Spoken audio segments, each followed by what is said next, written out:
Queridos, Atos dos Apóstolos, livro de Atos dos Apóstolos, capítulo de número 6.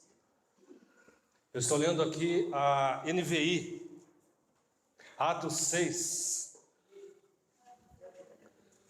Atos 6, naqueles dias, crescendo o número de discípulos, os judeus de fala grega, entre eles, queixaram-se dos judeus de fala hebraica, porque suas viúvas estavam sendo esquecidas na distribuição diária de alimento. Por isso os 12 reuniram todos os discípulos e disseram: não é certo negligenciarmos o ministério da palavra de Deus a fim de servir às mesas. Irmãos, escolham entre vocês 7 homens de bom testemunho, cheios do Espírito e de sabedoria. Passaremos a eles essa tarefa e nos dedicaremos à oração e ao ministério da palavra. Tal proposta agradou a todos. Então escolheram Estevão, homem cheio de fé e do Espírito Santo, além de Filipe, Prócoro, Nicanor, Timon, Pármenas e Nicolau, um convertido ao judaísmo, proveniente de Antioquia. Apresentaram esses homens aos apóstolos, os quais oraram e lhes impuseram as mãos. Assim, a palavra de Deus se espalhava, crescia rapidamente o número de discípulos em Jerusalém. Também um grande número de sacerdotes obedecia à fé. O tema da minha mensagem é superando desafios e avançando. E eu quero falar um pouco sobre a igreja, mas eu creio que essa mensagem pode ser aplicada para o ministério, para a nossa vida como um todo, tá bom? Então mantenha aí sua Bíblia aberta para a gente voltar nela algumas vezes durante a exposição da mensagem.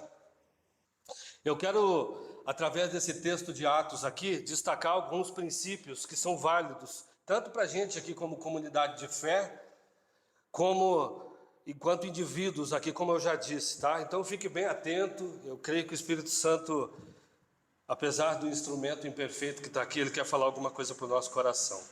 Amém? Amém. Esse texto diz, queridos, que a igreja de Jerusalém estava crescendo bastante. Na verdade, o que está acontecendo aqui é um avivamento espiritual na igreja de Jerusalém. O texto aqui diz por 2 vezes que a igreja crescia, no verso 1 e no verso 7, que ela crescia rapidamente. Lá em Atos 2:41, a gente vai perceber que numa pregação de Pedro, 3.000 pessoas se convertem.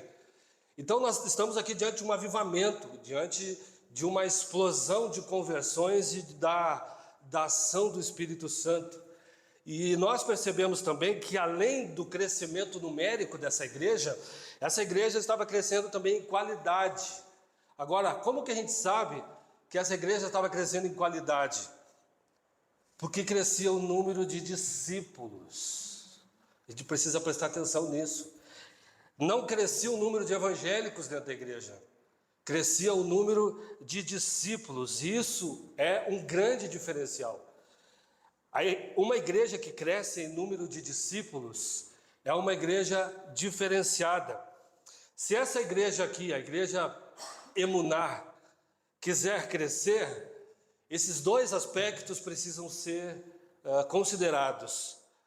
O aspecto numérico, nós queremos crescer numericamente, nós queremos avançar dentro daquilo que o Senhor nos deu como tarefa para fazer, ganhar almas e ser um instrumento para que pessoas sejam salvas, mas queremos também crescer qualitativamente, queremos ver as pessoas se transformando em discípulos e discípulas de Jesus Cristo. Nós podemos ser uma igreja grande um dia, uma igreja com muitas pessoas, mas ainda assim sermos uma igreja infantil, se nós não nos tornarmos discípulos e discípulas de Jesus. O que é que caracteriza um discípulo de Jesus? Vamos lá, vou deixar vocês falarem. O que caracteriza um discípulo de Cristo? Ser transformado. Transformação. Comprometimento. Obediência. Um discípulo anda nos passos de Jesus. Ele olha para o mestre e ele imita o mestre. E ele quer ser como o mestre. A ideia do discípulo é que ele seja como o seu mestre, ou até melhor, que ele possa crescer nesse sentido. Por isso, uma igreja precisa crescer em número de discípulos, e era isso que estava acontecendo na igreja de Jerusalém, uma igreja que estava rompendo, crescendo, experimentando um avivamento, experimentando um tempo de grande mover da parte de Deus no meio deles, em todos os sentidos. Agora, mesmo passando por um avivamento, por um crescimento numérico, por um crescimento qualitativo, nem por isso a igreja deixa de ter os seus desafios e seus problemas. Isso nos ensina que vida abundante, que vida abençoada por Jesus, queridos, não tem a ver com a ausência de conflitos. A igreja de Jerusalém, mesmo experimentando esse excelente momento que estava enfrentando, era uma igreja com problemas, era uma igreja com suas lutas e dificuldades. E os problemas, eles sempre são inevitáveis, por mais abençoado que seja o nosso trabalho, a nossa família, o nosso ministério, a igreja, os problemas são inevitáveis. O ano passado, conversando com uma psicóloga, ela me disse o seguinte: Chico, nunca vai estar tudo redondinho na tua vida. Esquece isso. Nunca vai estar tudo redondinho. Deus nunca vai nos deixar sem um desafio. Deus nunca vai nos deixar sem algo para superarmos. Deus nunca vai deixar de investir no nosso crescimento. Sempre vai ter uma batalhazinha. Quando não é uma grande, sempre tem uma para a gente travar. Verdade isso ou não? Sim ou não? Quem pode dizer sim aqui? Sim. É verdade, né? Todo mundo aqui está tudo redondinho. Alguém aqui está tudo redondinho? Creio que não, não é verdade? Agora, gente, essa igreja aqui é uma igreja composta de pessoas diferentes, de culturas diferentes, de línguas diferentes. Os judeus de fala grega estavam reclamando dos judeus de fala hebraica. Muitas pessoas que moravam fora daquelas redondezas de Jerusalém, de Israel, passaram a habitar naquele lugar.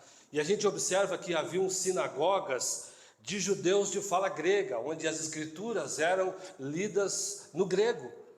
Agora, existiam também as sinagogas dos judeus de fala aramaica, mas que dentro na sinagoga era usado o hebraico, as escrituras eram lidas em hebraico.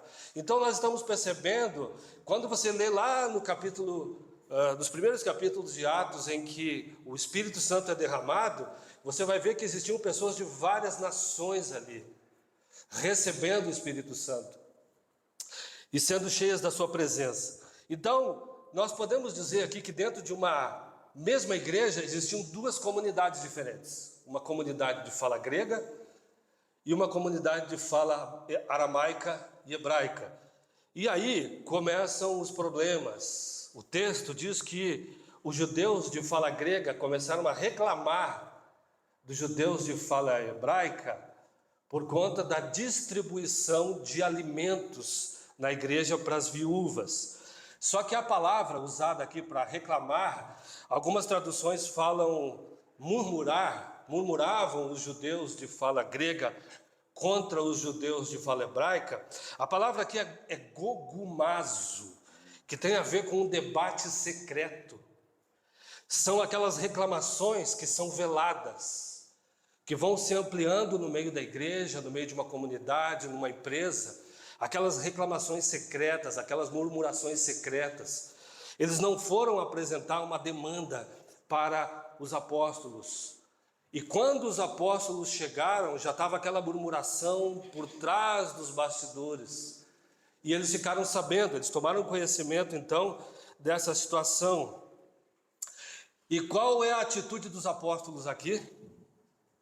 Eles convocam uma assembleia, diz o texto, para conversar sobre o assunto. Eles se reúnem, então, para conversar sobre o assunto.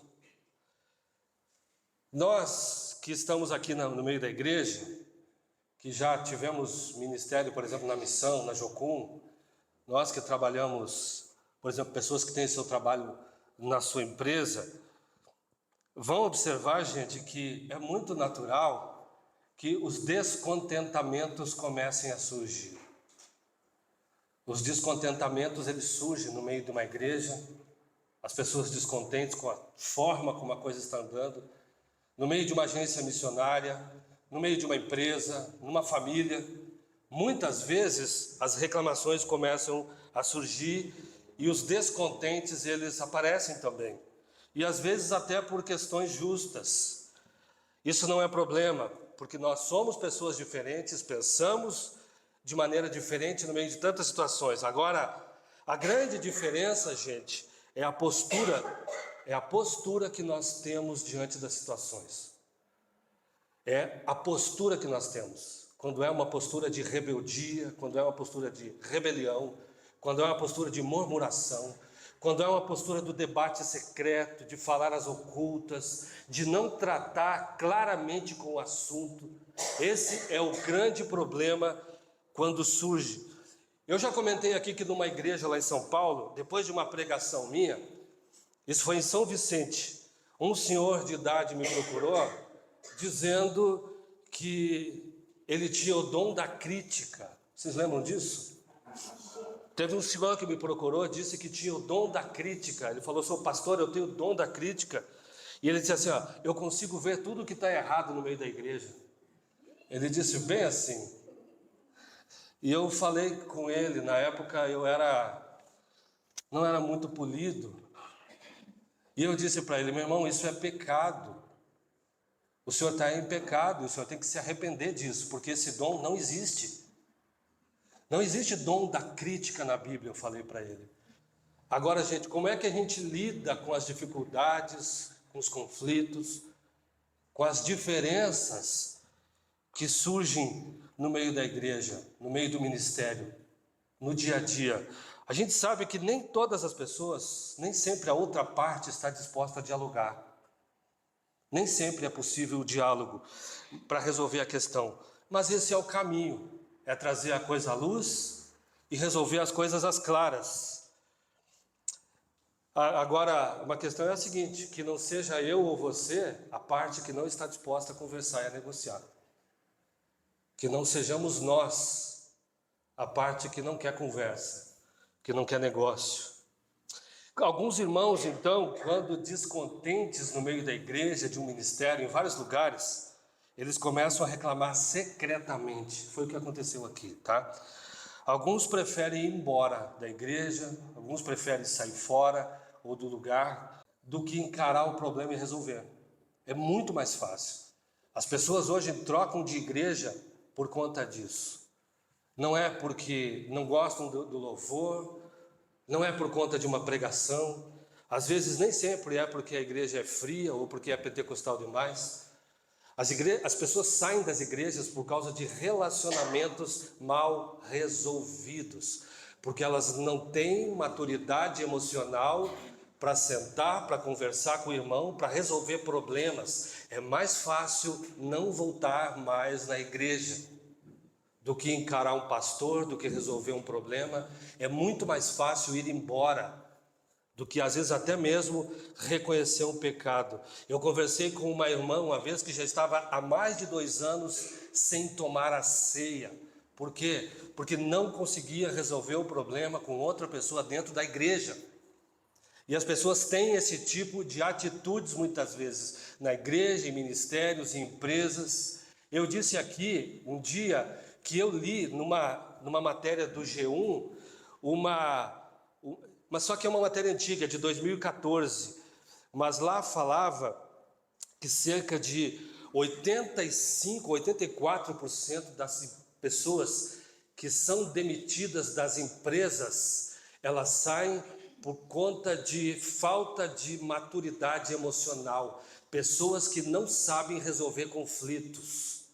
As pessoas não saem de uma empresa por conta de, muitas vezes, de falta de competência para aquela tarefa. Elas saem porque não tem maturidade emocional para resolver conflitos. E isso acontece dentro da igreja também. É mais fácil sair fora do que resolver um conflito. Eu já vi isso inúmeras vezes. Gente que deixa de tomar a ceia, gente que vai embora para outro lugar, gente que fica reclamando secretamente, gente que prefere botar a situação debaixo do tapete e não resolver. É fácil, é mais fácil isso. Agora, quando o assunto chega aos 12, aos apóstolos, eles têm um direcionamento aqui.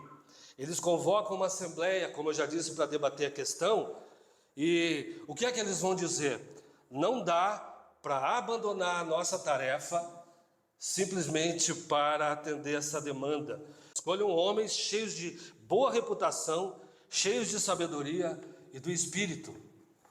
Mas nós não vamos abandonar a nossa tarefa para servir às mesas. Não é nem que esse trabalho seja um trabalho inferior. O servir às mesas e atender as viúvas na distribuição de alimentos não era uma tarefa inferior, mas não era a tarefa pelo qual os discípulos haviam sido chamados. Agora, gente, uma coisa que eu quero dizer aqui, é quando a gente não sabe quais são as nossas prioridades, muitas vezes a gente quer carregar o mundo nas costas.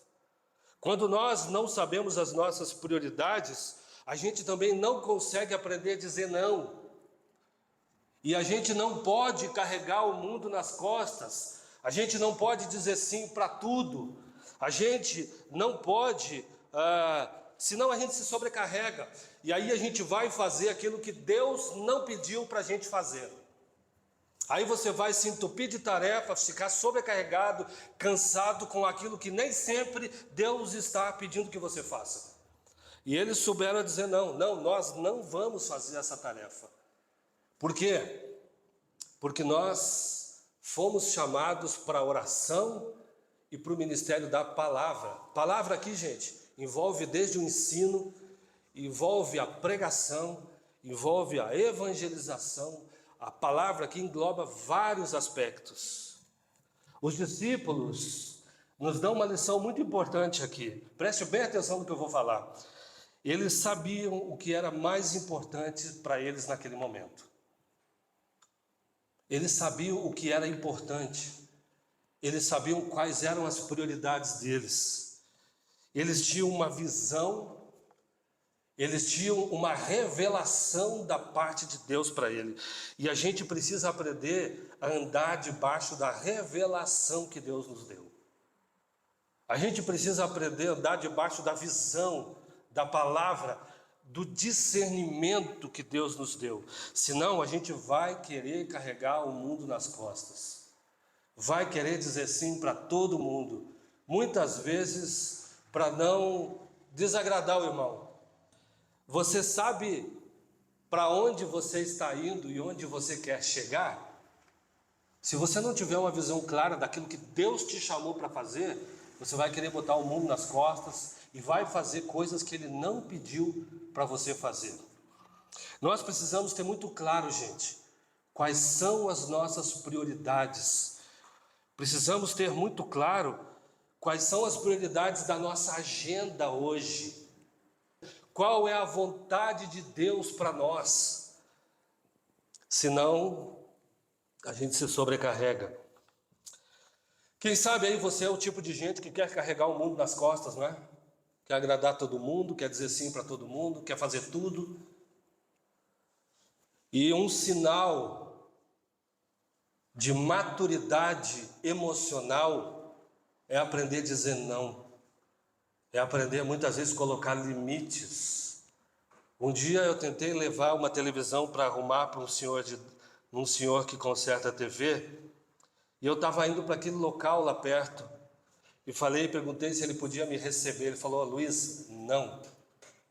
Não, porque é o seguinte, eu já tive muito problema com isso. O pessoal começa a bater aqui em casa domingo, começa a bater aqui em casa de noite, no meu horário de almoço, então eu não recebo ninguém. Se você quiser ser atendido, venha nos tais horários. Ok, sem problema. Aí eu pensei assim, não, mas é que eu estou indo de longe, e aproveitava o caminho. Não. Tá bom, tranquilo, não tem problema, eu compreendi tranquilamente. Muitas vezes a gente vai assumindo coisas que Deus não pediu para a gente fazer. Gente, deixa eu falar uma coisa para vocês aqui. Tem gente que tem o ministério da ideia. Já ouviu falar? Gente que tem o ministério de dar ideia para os outros. Eu, como pastor, eu vejo muita gente que tem o ministério da ideia. E ele vem me dar ideias para tudo, né? E a gente tem que dizer não. Não tem como assumir tudo muitas vezes. Essa igreja não tem isso, essa igreja não tem aquilo, precisamos fazer isso, precisamos fazer aquilo. Tudo bem, mas o ministério da ideia não flui. Porque se a gente vai assumir tudo nas costas, já viu, né? Não tem como. Uma das coisas que Deus está fazendo aqui neste lugar é ressignificando o nosso ministério.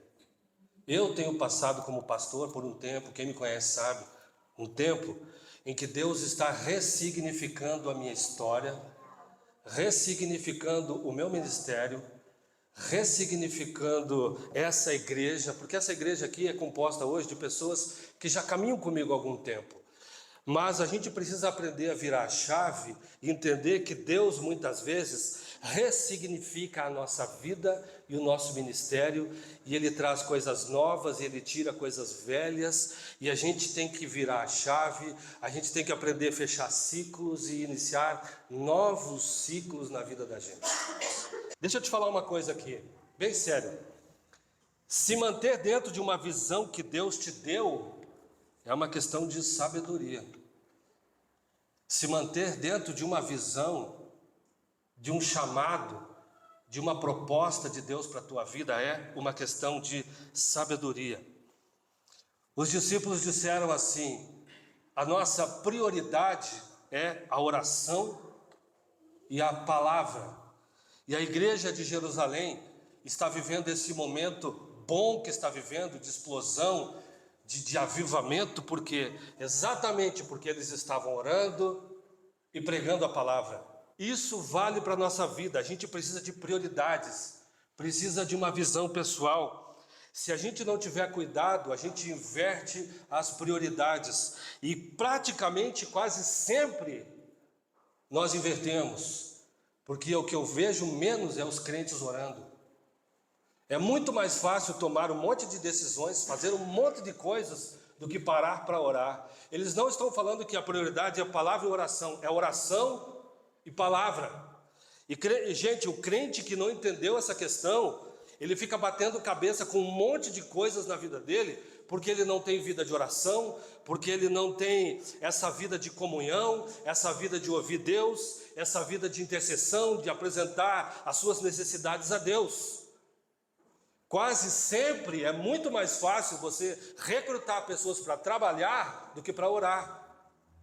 E os discípulos entenderam que a prioridade do ministério deles era a oração. Eu vejo gente, é muito mais fácil conseguir gente para trabalhar do que para orar muitas vezes, né? E muitas vezes nós vemos pessoas querendo assumir ministérios, enquanto que a prioridade dele é outra no momento. E às vezes a gente precisa entender, não vou assumir ministério, não é o mais importante agora. Quem sabe o cuidado agora é pastorear minha família. Quem sabe é cuidar da minha família, tratar da minha família, resolver questões dentro de casa, antes de querer assumir ministério ou de fazer outras coisas. A palavra e a oração e a palavra eram a prioridade dos discípulos. E mesmo que você tenha ministério, posso ter um ministério de louvor, posso ter um ministério com crianças, eu aqui posso ter um ministério da pregação. A oração tem que vir antes. O nosso ministério precisa ser regado à oração, à intercessão, porque senão não andam as coisas. A igreja de Jerusalém está vivendo esse grande momento exatamente porque entenderam as prioridades, entenderam qual era a coisa mais importante na agenda deles. Na prática, a gente diz que a oração está em último lugar, porque na prática é a última coisa que a gente faz é orar. Quase sempre é assim. Bora lá com o texto. A orientação dos apóstolos foi seguida. Então, o que eles fazem? escolhem 7 homens de bom testemunho, cheios do Espírito e de sabedoria. Uma das coisas aqui, gente, é que não foi escolhida qualquer pessoa para o ministério. Foram escolhidas pessoas com sabedoria, cheias do Espírito e de bom testemunho. Pessoas de bom testemunho.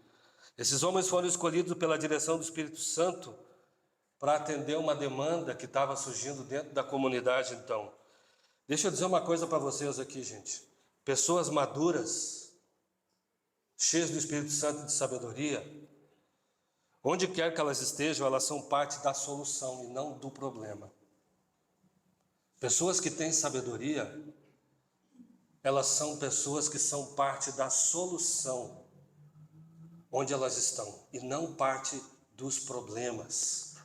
Esses homens aqui foram uma resposta, foram parte de uma solução de um problema que estava acontecendo dentro da comunidade de Jerusalém. E as crises e os problemas e os conflitos fazem isso. Revelam quem que é o problema e revela quem é a solução dentro de uma comunidade. Revela quem são os críticos, quem tem o ministério da ideia, quem tem o ministério, o dom da crítica, mas revela também quem são as pessoas que se colocam na brecha como solução de uma demanda, de uma situação. Pessoas que têm sabedoria dentro do teu trabalho, dentro da sua casa, dentro da sua empresa, no teu ministério, dentro de uma igreja. Pessoas que têm sabedoria são sempre parte da solução do problema. Crente não pode ser aquele que cria conflito, que dá problema, o crente do contra o tempo todo. Quando eu fiz a minha TED em São Paulo, tinha um cara, um americano, pense num cara que era do contra em tudo. E o meu irmão era da Jocum na época, discipulava ele. E um dia o meu irmão disse assim: mas Baruque, cara, tudo tu é contra. Você é do contra. Tudo que a gente fala, tu é contra. Você não concorda. E ele disse assim para o meu irmão: eu não concordo quando você diz que eu discordo de tudo. Ele bem assim, isso ficou marcado para a gente. Eu não concordo quando você diz que eu discordo de tudo. E é assim, gente. Gente que é saudável, que é sábia, é parte da solução. Não está no time daqueles que geram problemas dentro de uma comunidade. Pessoas sábias, e que Deus nos dê sabedoria, né? Eu estou indo para o final da minha mensagem, dizendo que os apóstolos conseguiram algo impossível aqui. Veja o verso 5. E o parecer agradou a todos. Você já viu alguém que agradou a todos? Que conseguiu essa tarefa? Agradar a todos? Eles conseguiram. Conseguiram algo impossível. O parecer deles agradou a todos. Mas nem sempre as nossas decisões, os nossos posicionamentos, eles vão agradar as pessoas. Nem sempre quando a gente diz não, ou quando a gente estabelece prioridade, gente, isso aqui é para a tua vida, viu? Isso aqui é para a tua vida. Nós não temos a obrigação de agradar sempre.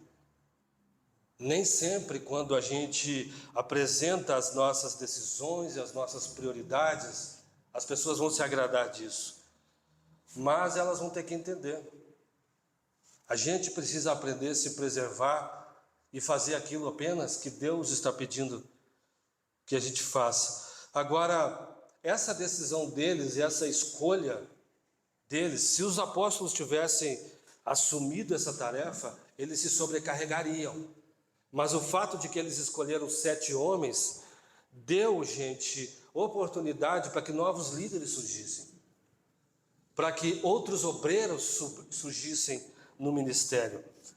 Então, foi uma bênção a decisão deles, porque novos líderes e novos obreiros acabaram surgindo. E nasce aqui o ministério da diaconia, um dos ministérios que está presente até hoje na igreja contemporânea, 2000 anos depois. O ministério tão forte que é o ministério da diaconia. Os apóstolos então impõem as mãos, oram sobre eles, tá? E aqui a gente observa algo muito importante na igreja de Jerusalém. Havia uma hierarquia saudável.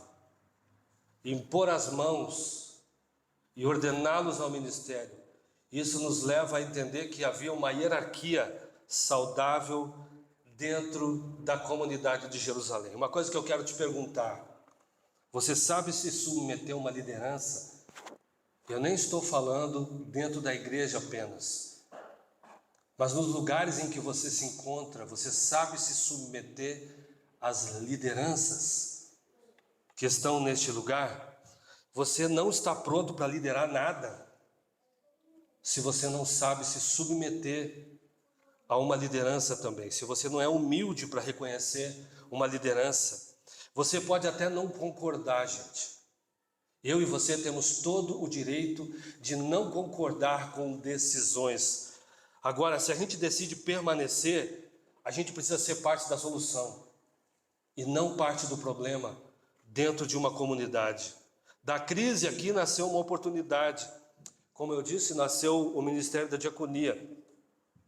Surgiram novos obreiros e novos líderes dentro da igreja de Jerusalém. Eu ouvi uma frase do Carlito Paz, um pastor de uma igreja de São José dos Campos, uma igreja grande com 22, 23 mil membros.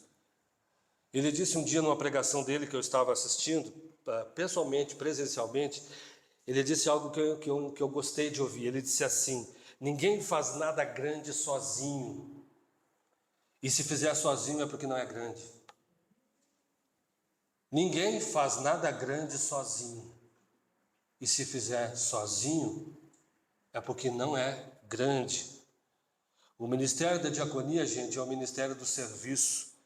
O próprio Jesus, em Mateus 20, 28, ele disse que ele não veio para ser servido, mas ele veio para servir e dar a sua vida em resgate por muitos.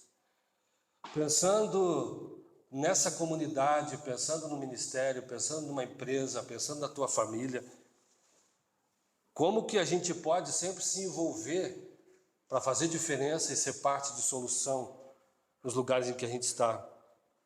Aqui para essa igreja eu tenho pensado bastante, refletido, tenho orado bastante aqui dentro. E 3 coisas são bem claras para mim em relação aos membros dessa igreja, que a gente precisa entender. Participar, gente, frequentemente dos nossos cultos. Participar frequentemente, essa é uma forma de se envolver. Você fazer parte de um grupo pequeno, nós estamos dando a largada nos nossos grupos pequenos. E você futuramente, quem sabe, fazer parte de algum ministério da igreja. Porque nós queremos ver a igreja crescendo, queremos ver a igreja expandindo. E nós precisamos ser resposta, precisamos ser parte da solução. Porque é muito mais fácil não se envolver. Um dia, conversando com um pastor bem mais maduro, ele disse: Chico, você vai perceber que uma boa parte da igreja sempre vai escolher não se envolver. Vai acompanhar de longe, mas não vai querer se envolver. E essa é uma chave, uma mentalidade que a gente precisa virar dentro da igreja. De que se nós estamos numa comunidade e a gente quer ter um sentimento de pertencimento dentro de uma comunidade, a gente precisa se envolver de alguma forma.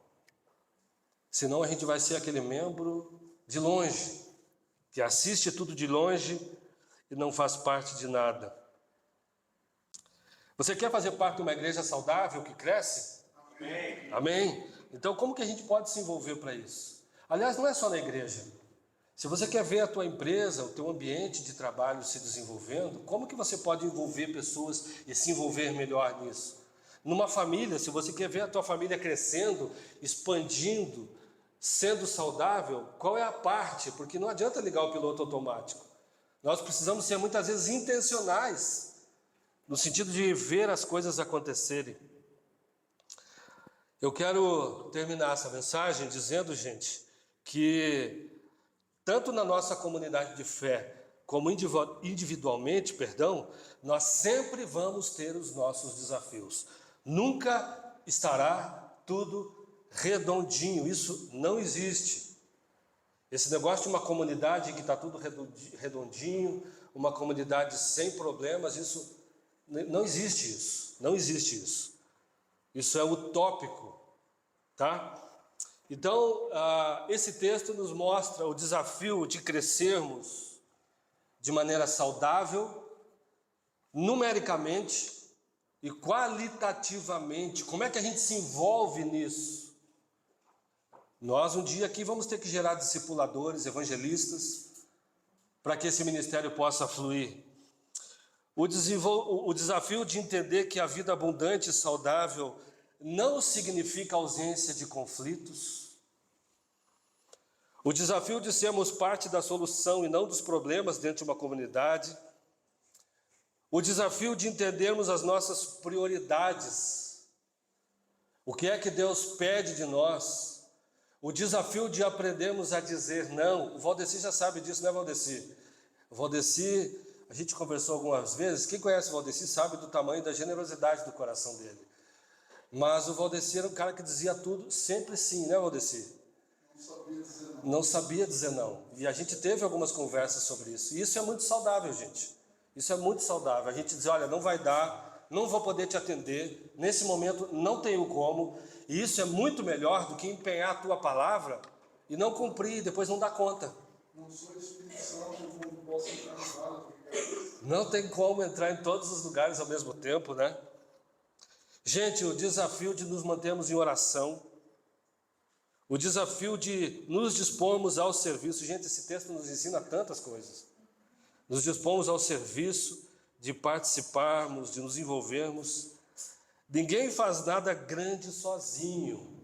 E se fizer, é porque não é grande. Vamos ficar de pé? Eu quero que a gente tenha um tempo para orar sobre essa palavra. Pai querido, nós oramos em nome de Jesus, Senhor. Deus querido, um dos critérios para a escolha destes homens era de que eles tivessem bom testemunho, mas que eles tivessem sabedoria, Pai. Eu quero colocar a nossa necessidade diante do Senhor de sabedoria, Pai. Nós precisamos de sabedoria. Tua palavra diz em Tiago que o Senhor é liberal e nos dá sabedoria. O Senhor não pede nada em troca. Pai querido, dá-nos sabedoria, Senhor, para cada um de nós aqui, dentro dos nossos lares, sabedoria na comunidade em que nós congregamos, sabedoria no trabalho, sabedoria no ministério. Deus, sabedoria para nós que temos pessoas debaixo da nossa liderança. Nós pedimos sabedoria do alto, sabedoria do Espírito, Pai. Nos enche, Senhor, com a Tua preciosa sabedoria, com a Tua preciosa unção. Ajuda-nos, Senhor, a ser pessoas que são parte da solução por onde nós andamos, e não do problema.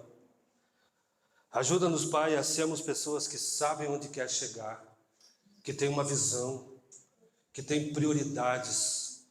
Não permita, Senhor, que a nossa agenda seja tomada por coisas que o Senhor não pede para a gente fazer. Que a nossa agenda, Senhor, tenha como prioridade tempo com o Senhor.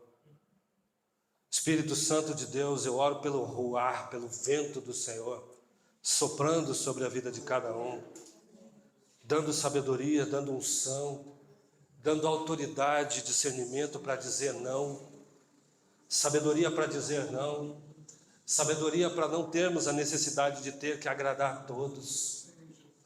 Ó Senhor, nós somos tão pequenos, Pai, tão necessitados da Tua presença.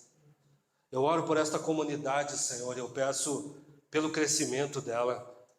Oro pelo crescimento, Deus, numérico. Nós queremos ver pessoas sendo salvas através desse ministério, pessoas sendo libertas e transformadas através da Tua igreja. Mas nós queremos crescer também em número de discípulos, Pai. Vemos pessoas que carregam a Tua imagem, a Tua presença, por onde elas andarem, Pai, que elas sejam, Deus, cópias de Jesus andando por vários lugares, Senhor. Abençoa, Senhor, essa pequena comunidade que está começando e que a Tua presença e a Tua glória possam se manifestar, Deus, que haja uma presença manifesta do Senhor no nosso meio. Oh, Pai querido, nós te bendizemos, nós te exaltamos, ó Deus, e nós glorificamos o teu nome. Obrigado, Senhor, por tudo que o Senhor tem feito no nosso meio. Obrigado, Pai, por tudo que o Senhor tem feito entre nós. Nós te bendizemos, ó Pai. Em nome de Jesus, amém e amém.